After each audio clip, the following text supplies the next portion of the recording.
네, 3분기 실적이 이제 거의 마무리되는 국면입니다. 전문가 모시고 3분기 실적 그리고 향후 유망한 기업을 살펴보겠습니다. 하나금융투자 이경수 연구위원 스튜디오에 모셨습니다. 위원님 네, 안녕하십니까? 안녕하세요. 네. 아무리 실적이 잘 나오면 뭐 하겠습니까? 시장이 어려운데요. 네, 하지만 또 실적을 무시할 수가 없죠. 이번 3분기 실적 발표 어떻게 보셨습니까? 일단 3분기 실적은 예상치 부합을 했습니다.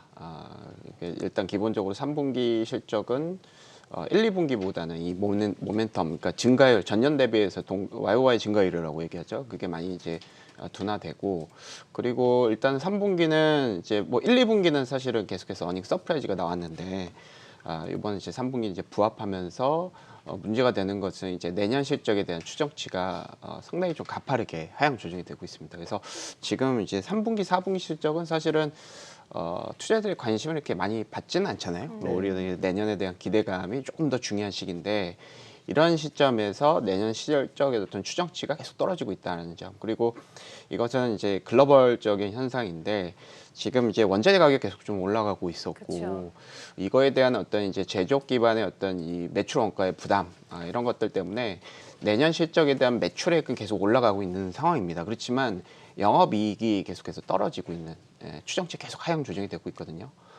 이런 모습은 이제 이머징 시장에서 공통적으로 나타나고 있습니다. 반면에 선진국 시장 같은 경우에는 이 실적 추정치가 이렇게 하향 조정이 되지는 않고 있어요.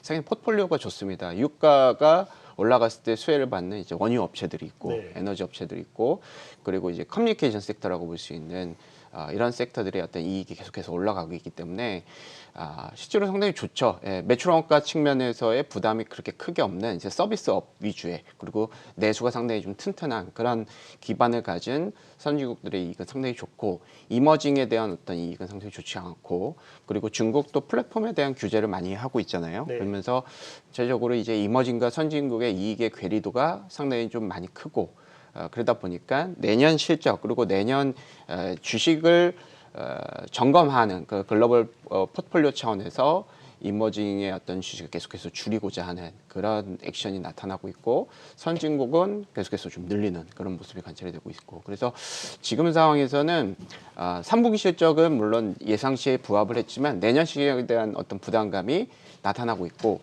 글로벌 투자자 입장 특히나 이제 외국인들이나 국내 연기금도 똑같겠죠.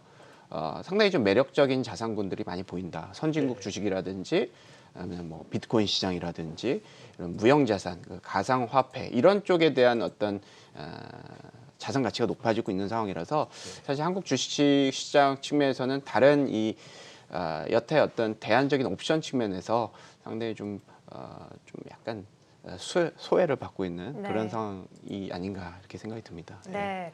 자, 그래서 그런지 지수는 정말 방향성 없이 박스권에 갇혀 있고 가는 종목만 가는 개별 종목 장세가 나타나고 있거든요.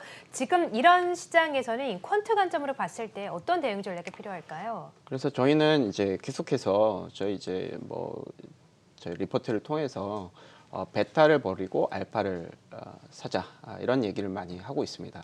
베타라는 것은 이제 인덱스 지수를 의미를 하고 우리가 이제 흔히 얘기할 수 있는 이제 대형주 위주의 어떤 플레이 이런 것들보다는 중소형주가 유리할 수 있다라는 그런 얘기입니다.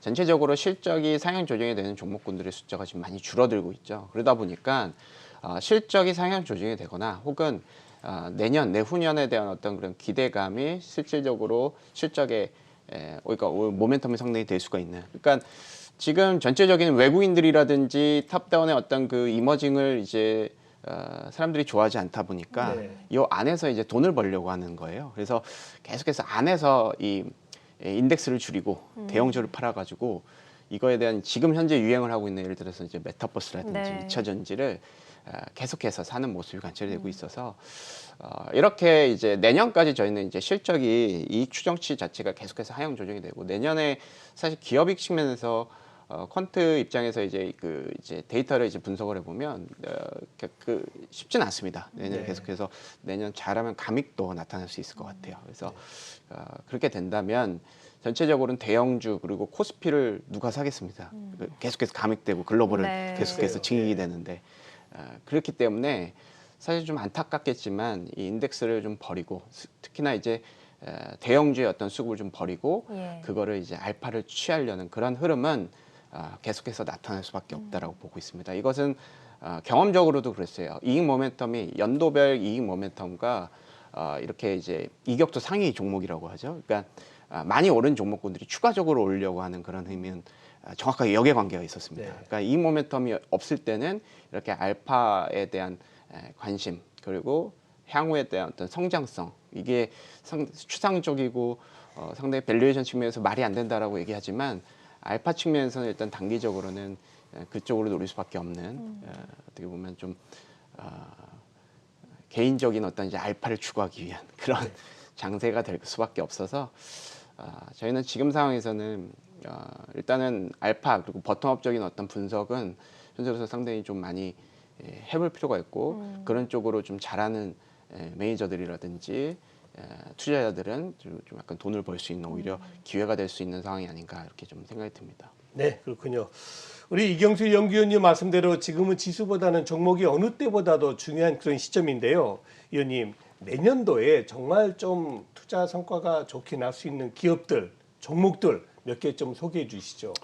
일단 뭐 테마가 좋을 것 같습니다. 예, 왜냐하면 내년에 실적이 모든 섹터가 다 좋지가 않고 네. 내년에 증액이 되는 섹터를 뽑아 본다면 뭐 항공, 뭐 이제 호텔 레저. 근데 이 추정치가 계속 하향 조정이 되고 있어요. 그러니까 기저 효과 때문에 내년은 이익이 증가를 한 것으로 보여지지만 네. 위드 코로나라든지 뭐 포스트 코로나 컨셉으로 그렇지만 이 추정치가 뭔가 내년 이익이 그들 섹터가 뭐 증액이 된다라고 해서 사람들의 관심을 그쪽으로 갖지는 않잖아요. 그렇죠. 그래서 지금 상황에서는 그냥 메타버스라든지 2차 전지, 퀀트가 할 얘기는 아닌 것 같은데 네. 그런 이 알파 종목군들을 관심을 갖는 어찌됐건 뭐 실적이 상향 조정이 되던 이 알파 전략을 하자라는 거죠. 네. 종목별 그렇군요. 대응을 우리가 뭐 이제 사실은 저희는 쉽게 얘기해서 코스피를 숏하고 코스닥을 롱하자. 그리고 대형주수 숏을 하고 예. 중소형주를 롱을 하자. 이렇게 일단은 좀 전략을 말씀을 드리고 있어요. 그래서 그런 측면에서 뭐 어떤 종목을 피킹할 수 없는 분들께서는 그런 이제 ETF라든지 이런 롱숏 전략을 통해서 알파를 얻는 전략도 의미가 있을 것 같고요. 그래서 지금은 이제 뭐 실적이 상향 조정이 되는 종목군들은 있습니다. 그래서 그걸 좀 잠깐 소개를 해드리면 네. 뭐 풍산이라든지 네, 그러니까 지금 전체적으로 화면에 나가고 있네요. 네. 네. 일단은 이제 내년에 실적이 계속해서 하향 조정이 되고 자동차하고 반도체도 올해에 비해서 그로스가 많이 떨어집니다. 그리고 추정치 하향 조정되고 있는 상황이기 때문에 실적이 하향 조정이 되는데 그 종목군들 그런 섹터들을 바닥으로 잡는다라는 것 자체가 사실 쉽지가 않을 수가 있죠. 그래서 이렇게 희소한 성장 가치라고 저희는 표현을 하는데 저성장 국면에서 이렇게 실적이 상향 조정되는 저 종목군들 그리고 저런 종목군들 일단 퀀트 기반이지만 올해 기관들의 수급 자체가 상당히 좀 많이 없었습니다. 그래서 내년에 어떤 소수의 어떤 실적 개선되는 종목군들의 핵심이다 이렇게 볼 수가 있습니다. 물론 저 종목군들 중에서도 이제 뭐 이제 매니저분들이나 투자자들한테 이제 미팅을 해보면 저것도 픽아웃이다라고 생각하시는 분들도 계실 거예요. 그렇지만 지금 실적이 상향 조정이 된다라는 것 자체만으로도 어느 정도 알파가 될 수 있는 상황이 아니겠나 이렇게 생각이 들고 아니면 좀 전에 말씀드렸다시피 뭐 메타버스, 뭐 2차 전지 내년 실적에 대한 추정치가 로 그 가치를 우리가 이제 컨센서스 변화로 예측하기 어려운 네. 그런 종목군들도 어느 정도 저희는 이제 주가 눌림목 전략이라고 합니다. 주가가 많이 올랐고 중기적으로는 추세는 올랐지만 단기적으로 낙폭이 과대했던 그런 종목군들이 일단은 이렇게 이제 주가 눌림목 전략의 어떤 스킴은 이익 모멘텀 전체적인 시장의 이익 모멘텀이 좀 둔화됐을 때 상당히 성과가 좋은 것으로 관찰이 됐어요. 그래서 그런 종목군들 이런 이제 알파 전략을 계속해서 우리가 발굴해야 계속 전체적인 이 지수라든지 베타에 대한 어떤 리스크를 해지를 할 수 있을 것이다 생각이 들고 아니면 이제 글로벌 투자를 좀 이제 고민을 해보는 전략도 현재 상황을 좀 타개할 수 있는 그런 전략이 아닌가 이렇게 생각이 듭니다. 네, 그렇군요.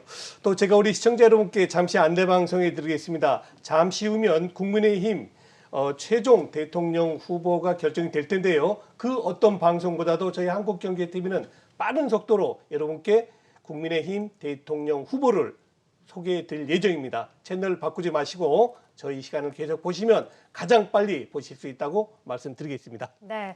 자, 앞서서 이제 관심을 가질 만한 기업들까지 설명을 해주셨고 마지막으로 또 연말까지 시장에 남은 변수들도 함께 체크를 해주시죠. 그래서 일단 제가 제일 고민스러운 건 이제 원자재 가격 그리고 이제 물가가 언제 진정이 될 것인가라는 겁니다.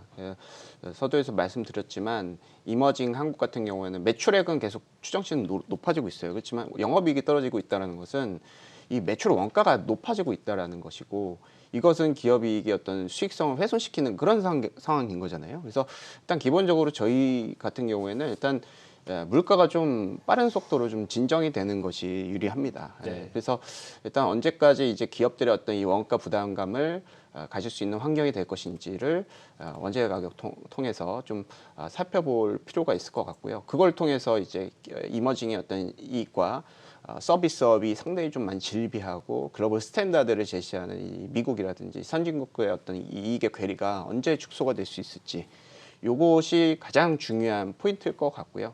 그렇게 되게 된다면 일단 이제 베타, 알파라 플레이를 이제 그만하고 베타 그 대형주의 수급에 몰릴 수가 있겠죠. 근데 그것도 결국은 이 외국인들이 들어오고 전체적인 그 탑다운의 스토리가 위험선으로 이머징을 위한 이제 위험선으로 연결이 돼야 됩니다. 뭐 신흥시장 채권 가성비가 빠른 속도로 내려간다거나 이런 식으로 지금 상황에서 이머징에 대한 이제 리스크 프리미엄이 너무 높기 때문에 네. 전체적으로는 지금은 아닌 것 같고요. 그래서 이렇게 이제 뭐 펀더멘털 측면에서 해결이 되고 그것을 외국인들이 수급이라든지 위험 선호 측면에서 반영이 되는지 여부 이것이 가장 중요한 포인트일 것 같은데 일단 지금 펀더멘털이 먼저 성결이 돼야 되잖아요. 그렇지만 추장시장 계속 좀 하향 조정이 되고 있다. 그리고 이 하향 조정이 되는 속도는 조금 가파라지고 있다라는 측면으로 업데이트가 되고 있습니다. 그래서 그거를 이제 한번 참고를 해보시면 어떨까 이렇게 생각이 듭니다. 예. 네, 알겠습니다.